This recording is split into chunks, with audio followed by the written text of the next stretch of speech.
Mosquito का जिक्र अल्लाह ने कुरान पाक में किया है। सूरह बकरा की आयत नंबर 26 में अल्लाह ताला फरमाते हैं, तर्जमा, अल्लाह इस बात से आर नहीं करता कि मच्छर या इससे बढ़कर किसी चीज मसलन मक्खी मकड़ी वगैरह की मिसाल बयान फरमाए।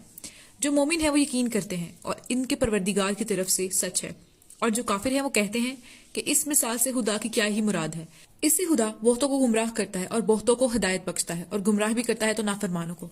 कुरान पाक में अल्लाह ताला ने मॉस्किटो के लिए बाबूदाता का लफ्ज इस्तेमाल किया है, जो कि इंडिकेट करता है फीमेल मॉस्किटो को, यानी जो मच्छर हमें काटते हैं, हमारा खून पीते हैं, वो फीमेल मॉस्किटो होते हैं, ना कि मेल मॉस्किटो। ये आयत 7th सेंचुरी में नाजिल की गई थी, मगर साइंस ने अभी रिसर्च करने के बाद ये डिस्कवर किया है फीमेल मॉस्किटो को ब्लड चाहिए होता है एग्स को प्रोड्यूस करने के लिए, इसीलिए उनका जो माउथ होता है जिससे वो ह्यूमन को बाइट करते हैं और ब्लड सक करते हैं, वो बहुत स्ट्रांग होता है, जिसको हम प्रोबस्कस बोलते हैं। और मेल प्रोबस्कस इतना स्ट्रांग नहीं होता कि वो बाइट कर सके और ब्लड सक कर सके, इसीलिए क्योंकि उसको ब्लड की जरूरत ही नहीं होती। और इसी आयत नंबर 26 से हमें ये भी पता चलता है कि मॉस्किटोज के भी पैरासाइट्स होते हैं, यानी ब्लड फीडिंग टाइनी क्रिएचर्स होते हैं, जो कि फीमेल मॉस्किटो का भी खून पीते हैं। ये पैरासाइट्स साइज में बहुत छोटे होते हैं और फीमेल मॉस्किटोज के एब्डोमेन से या बैक से ये उनका खून चूसते हैं। 1992 में डॉक्टर फेडरिक वॉलिस एडवर्ड ने इनको डिस्कवर किया था और इनको नाम दिया है कुलिकॉइडिस एनोफिलीज।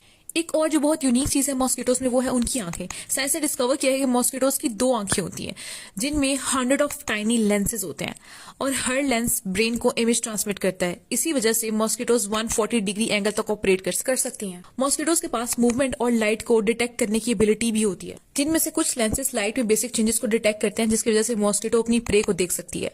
अंधेर में फीमेल मॉस्किटो अपनी प्रे को डिटेक्ट करने के लिए इसकी स्मेल, इसकी मूवमेंट, उसकी शेप या उसके कलर का इस्तेमाल करती है, और कभी कभार कार्बन डाइऑक्साइड से भी वो अपनी प्रे को पहचान सकती है।